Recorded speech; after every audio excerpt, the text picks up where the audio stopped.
नमस्कार शेतकरी बांधवांनो. पेरूच्या छाटणीच्या अगोदर असेल किंवा छाटणीच्या नंतर असेल, बेसल डोस जेव्हा पण आपण टाकतो, बेसल डोस आता मी तुम्हाला नंतर स्पेशल त्याचा व्हिडिओ बनवणार आहे. बेसल डोसमध्ये काय टाकायचं आहे, पण ते टाकताना ह्या ज्या काही नवीन महत्त्वाच्या गोष्टी मी तुम्हाला सांगणार आहे, त्या दोन खूप महत्त्वाच्या गोष्टी आहे. ग्रॅनफीड आहे, बरोबर. 10 किलोची साधारणतः पॅकिंग येते, म्हणजे हे साधारणतः 10-20 किलो आपण ते घेणार आहेत ग्रॅनफीड. आणि दुसरं आहे नेमीशिल्ड प्लस, हे आपण घेणार आहे. दोघांची स्पेशलिटी तुम्हाला सांगतो.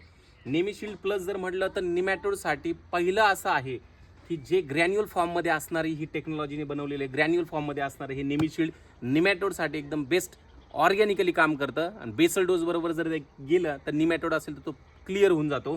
त्याच्यासाठी हे आपल्याला 20 किलो मी हे घेतलं, याच्या हे पॅकिंग आहेत. त्याच्यानंतर दुसरं आहे ग्रॅनफीड. ग्रॅनफीड हे सगळ्यात महत्त्वाचं आहे, का तर त्याच्यामध्ये असणारा जे महत्त्वाचे जे घटक आहे, बरोबर. ह्युमिक सबस्टन्स जो महत्त्वाचा, ह्युमिक खूप गरजेचा असतो. ह्युमिक सबस्टन्स तो आहे, तो महत्त्वाचा आहे.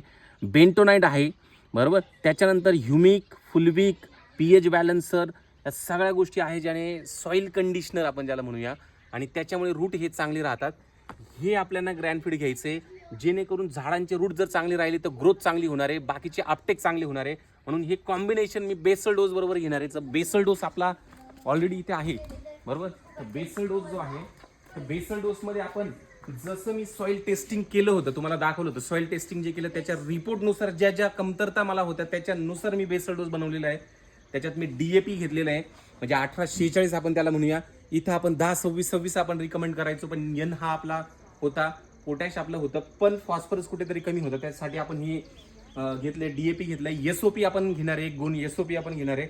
त्याच्यानंतर हे जे आहे सिंगल सुपर फॉस्फेट आहे. आणि हा 53 किलोचा जो मायक्रोन्यूट्रियनचा डोस आहे, 53 किलोचा सगळे मायक्रोन्यूट्रियंट येतात, असा पूर्ण बेसल डोस आहे हा. तर मी तुम्हाला कसा द्यायचा हे तुम्हाला सांगणार आहेच, पण महत्त्वाचं जे प्रोडक्ट होते ते तुम्हाला सांगायचे होते. धन्यवाद.